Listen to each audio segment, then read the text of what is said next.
my system 1-1.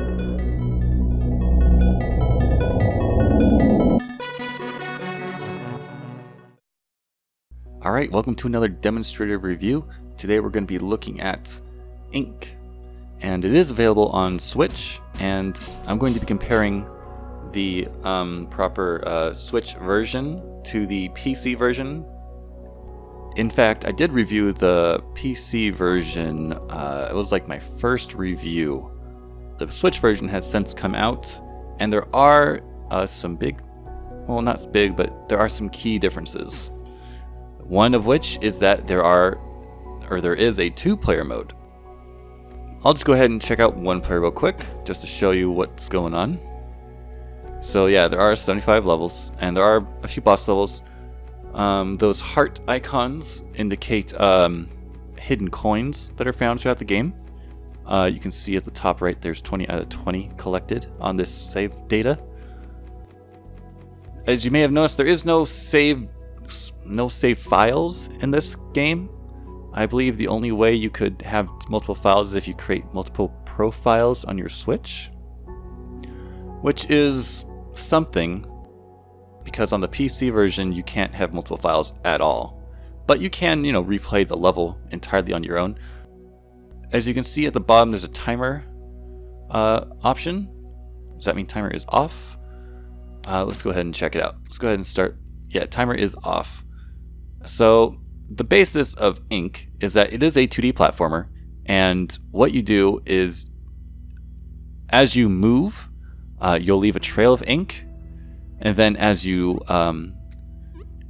double jump, you have a regular jump, which does nothing, as you can see, but then you also have a double jump, which does that. You'll spread ink as you use your double jump. So the goal is that every level starts out as a blank slate, just like this.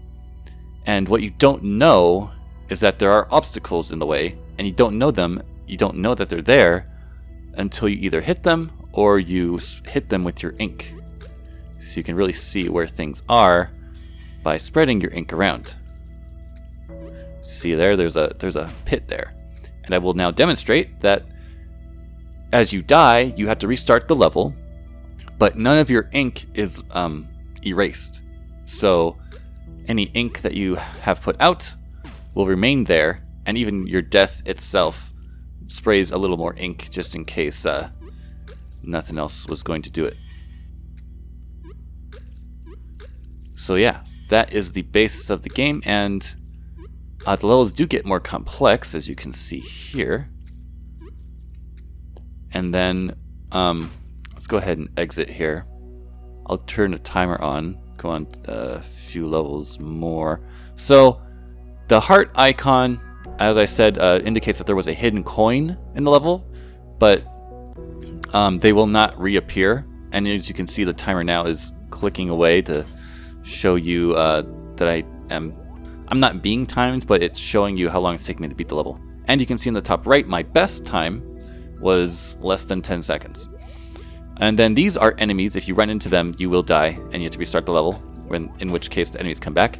I guess I should also note that these doors will not, if there are enemies in the level, the door will not become active until all the enemies are defeated. I just killed myself again. Oh. There we go. So now the door is colored, as you can see, so it's active, and so I can use it. Now, a thing about this game that I want to point out is how the jumping and moving works. So that you can wall jump off of things, and the way that works is that if you simply are next to the wall and you jump again, you will jump off the wall, propelling you away from it, which is a thing I do not like. It's a very common way to wall jump. It is common, like a lot of games do it that way, where you're just next to the wall and you jump again and you'll jump off the wall. I don't like it because of the precision that it removes from you, because right now I'm not going to jump off the wall because I'm just not touching it. But if I want to jump up the wall, I'm going to be pushed away from it.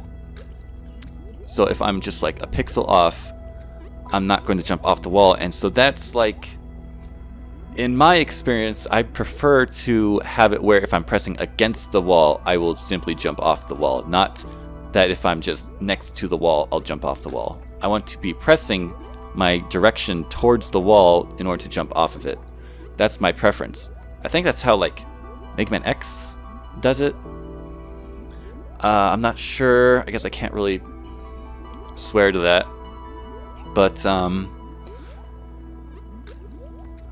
that's just the way I would want it to work. So that way I can choose when I'm going to jump off the wall and when I'm not, based on my actual inputs, not on my just happenstance of where I happen to be. And then also with the directional movement in the air, if you just press a direction and then let go of the jump button, you will go that direction. So like I'm just flicking the stick left and right now. So even this is just a flick of the stick, even though it looks like I'm going a lot farther. I do not like this because when I jump off of something, I kind of want my momentum to die. In this case, your momentum stays with you all the way. So holding, basically what I'm trying to say is holding to the left doesn't make me jump any farther than simply tapping to the left. I would prefer it holding to the left to make me go farther, and just tapping to the left made me go shorter like that or something, but instead you have to press back in the other direction in order to lessen your jump. So I mean, it makes sense, I guess, physics-wise, is that you don't change direction unless you press a different direction, but I would hope, in my experience, a lot of platformers actually have it where if you hold the direction, you'll go farther, rather than you just go as far as you're going to go with the first press of the direction. Another odd thing about this game is that all the sides of the screen are death zones. So obviously it makes sense that if you fall down a pit, you're going to die. That's a very common platformer thing, but also the left and right sides of the screen, if you go too far off the side, you'll die as well. Same thing with the top of the screen. You can die off the top of the screen if you just go too high. I mean, I don't know if I can do that in this level. I did. I just went off the top of the screen and died. It doesn't really make sense because it doesn't present itself as a hazard. Pits are an obvious hazard because it's something you have to jump over. The top of the screen is not normally something you have to avoid, but in the rare occasion where you could reach the top of the screen, you have to avoid it because it's going to kill you if you touch the top of the screen. So that's just a weird thing about this game. And then, oh yeah, the double jump, I should also note. I think this is a good feature, is that when you reach the when you make your double jump, you're flashing now. And then, as you can see, you don't get your jump back by jumping off of enemies. So that's something to note. You know when you have your double jump back by when you're solid color again. Let me see if I got another screen. Yeah. You do get your jump back. You get your double jump back by touching a wall. So see, I'm flashing there. And then I'm not flashing anymore after I touch the wall there. So that's good. You get your double jump back if you touch a wall. But you don't, like I said, you don't get your double jump back if you simply touch an enemy. So I can't jump again unless I actually touch a solid flat surface. And as you can see, the screen does scroll, so not all the levels are a single screen size. And like that, see, here's an instance where the side of the screen killing you is actually a real hazard, which is like weird. Like you jump off this guy and then you just go barely off the screen and you're instantly dead. And you can't go too high either because that'll kill you as well. And then obviously falling down a pit will kill you, but I mean that makes sense because you're falling all the time. So pits are a common trope for an obstacle, I should say. It's just weird that the sides and the top of the screen are also an obstacle. The levels do get more complex. There will be like projectiles. Oh, I guess I pushed the wrong button there. I don't want to show too far of a level. I don't want to give any spoilers away. So yeah, those circles up there are auto-firing turrets. So as they see me, they will shoot at me, and those bullets do home in on me. So as you can see, they curve to go and get me. And so yeah, there are something that was really annoying to me in the Steam version, or PC version, I should just say, is that there's an achievement for each section of the game to beat it without dying, and to beat the whole game without dying.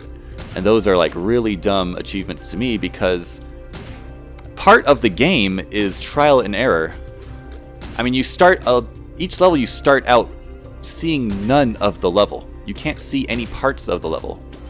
And so part of the game is experimentation, finding out where walls are, and then dying is very easy to do. And so I think it's irritating that they would even tell players that they should memorize the layout of the entire game, because the only way to get those achievements is to basically memorize the whole level, the whole game, because you can't see the level until you start it and start jumping on things. And then there's these like blasters that'll kill you. So I mean, I like the fact that you do come back so quick after a death. That's a good thing to cut down on frustration, is that you come back very fast from a death. But yeah, you have to know what the level is going to be before you start inking anything, so that way you can get stuff done. I guess before I move on to the Steam version, I need to show off the 2-player. Let's go ahead and do that. It would be nice if the best times showed on the screen, like on the level select. That would be nice. But they do at least show when you enter a level your best time. So let's go ahead and check out 2 players. So it's going to ask me to reselect my controllers here.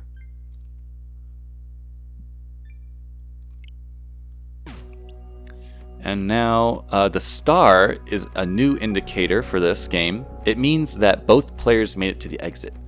Ordinarily, to beat any level, you only need one of the players to reach the exit. So here you have one player is still a solid block.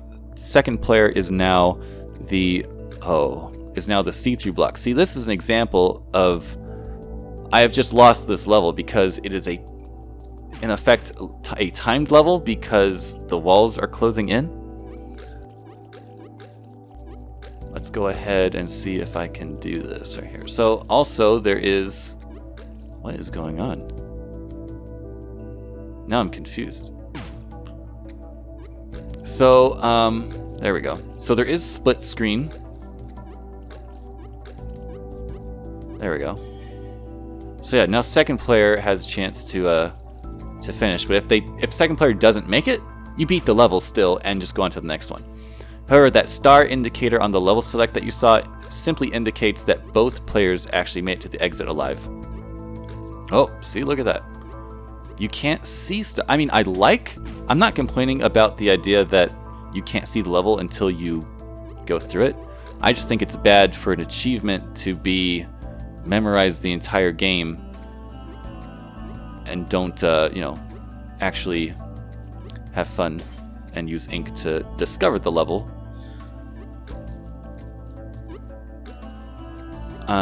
What else was I going to say? So yeah, I like the fact that, you kind of don't know what the level is until you get to it and like ink stuff. Like, I think that's a fun interaction to learn what the level is. And you kind of like, it's like this sense of discovery you get just from playing a 2D platform. That's kind of neat.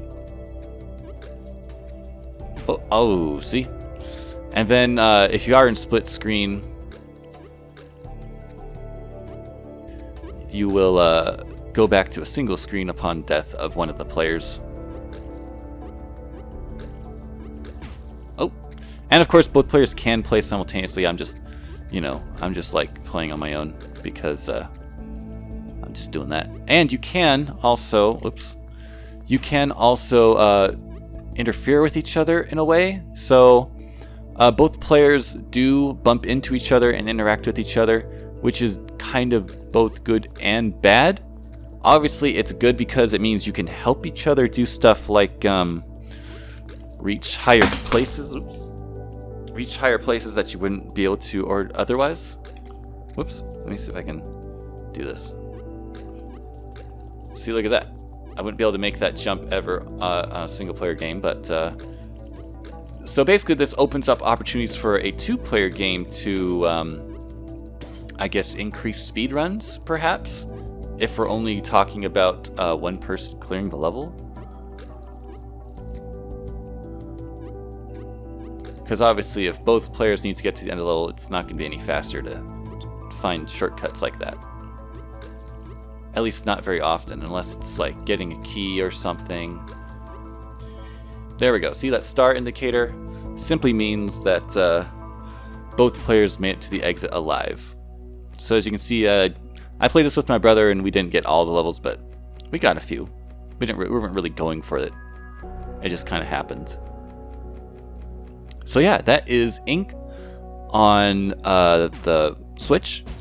Let's go ahead and check out the Steam version real quick. Alright, so this is Ink on Steam. And as you can see, this is the title screen. There, you don't have one player or two player. Credits is pressed. You just press a button to view credits, and then enter as you just go into the game. Wow, and scrolling through the level select is a lot faster. I'm just now noticing. I was holding down left and right on the Switch version a second ago, and wow, that is a big difference. Let's go ahead and turn timer on. See here. So that's nice. It shows your level. It's a little bit more information with the timer on this. So that's neat.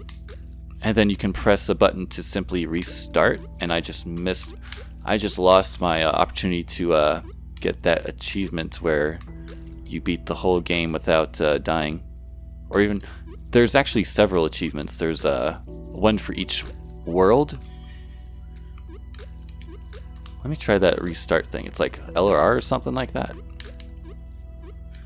So I guess I didn't mention before, but those hidden coins, they do not come back. So once they're collected. And then again on the Steam version, R or Y. I guess I just got to press Y to restart the level.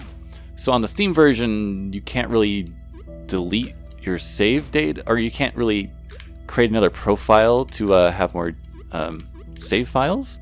So you basically have to delete your save data if you want to recollect the coins for fun. There is no multiple save files, which is like the point of save files, even in single player games. Oh, that didn't work. I don't know how to restart levels. Let me try it again. Y. Oh, hold Y. Yes, there we go. Now I can restart levels. 2 seconds flat. I don't know if there's any. I can best that. There we go. And this looks like a error tutorial text wall jump. It doesn't just say wall jump. It just says tutorial text wall jump, because in the previous levels it just says, you know, the command and what to do, where in this one it says tutorial text wall jump. It doesn't actually give me the button prompt, so that's like a mistake that has not been corrected at all. But yeah, I guess that's really the difference. I mean, obviously PC version, I don't know, it feels like it's a little visually, I think they're pretty much the same, but I don't know, something about it looks different to me. I don't know what it is. But that is Ink. Again, getting all the coins doesn't do anything but get an achievement. There's only 20 in the whole game. There's 75 levels and only 20 coins, so they are kind of spread out, oddly numbered. I do have a guide you can check out if you want to find all the coins if you're playing this game.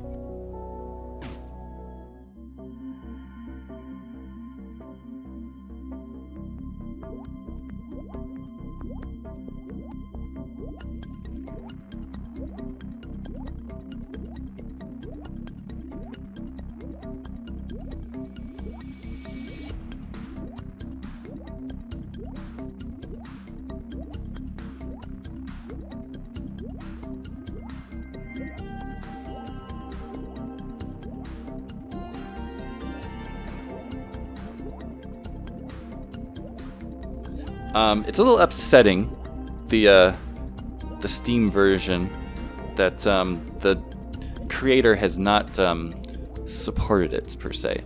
Let me check out this. Let me show you this real quick. So let's just check out the ink discussions here. Here we go. Pinned. Planned features. So look at this. This is from back in 2015. The Switch version, I believe, just came out in 2019. Maybe 18? Probably, I think it was 19. So yeah, here are planned features from the developer. So 30th, those are not done. These crossed out ones are done, I think. Yeah. Okay, save, reset save, helpful for 100% speedruns.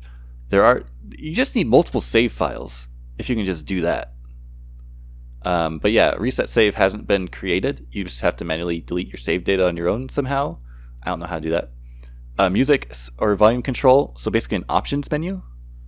There wasn't even an options menu in the Switch version either. Level number in the HUD. Oh yeah. Oh, for when the timer is on, the level number is there. Yeah. This is all stuff that's been added to the timer. Number of death counter, that hasn't been done. Show number of coins collected in the level select. Oh yeah, that's been done for a long time. Backlog, multiplayer, deathmatch, multiple saves, level editor, leaderboard through Steam, key rebinding. So basically, if we just jump to the end of this, page 6, I guess. So people have asked, Ink 1 is abandoned. Oh yeah, Ink 1 is finished game in every sense, of course. The changes that people are requesting are mostly for quality of life, options menu, etc. We put a lot of work into our games, so if we end up making a new game, such as Ink 2 with new levels and mechanics, then it is only fair that we get some sort of payment from it, right? Yeah. Ink 1 is a $5 game, and it provides at least a couple hours of entertainment on average. Yes, that is true. The game is only 2 or 3 hours long, depending on how long it takes you to get through each level, because of the challenge. I just dropped my controller. I would probably get an Ink 2 if they made it, considering that this is a budget game, meaning that it's cheap to buy. I'm not complaining about the length of this game, but it is disappointing that they haven't added the Switch features into this. Basically, multiplayer is in the Switch version, not deathmatch, but 2-player co-op is in the Switch version, and they can't add it to the PC version, or they don't want to, they don't care to, or something. I don't know. Now I'm just ranting, basically. Switch port officially here. Any of those planned? Oh, I wrote this. I guess no. Yeah, no one ever responded. Yeah, I guess the developer has abandoned the Steam version at this point. Yeah, erase save data, new game. Oh wow, I asked this myself too, and nobody was able to answer it. Yeah, I don't even know how to erase my save data. Man, when was this? Back in 2018, yeah. Okay, so yeah, that is Ink. If you have any questions about the game, please ask in comments below and I'll answer them. If you have not played this game before, let me know what you think of the game based on this review. And then if you have played this game before, let me know if there's anything I left out that people should know about before they play it themselves. Other than that, just thanks for watching, and I'll see you in the next video.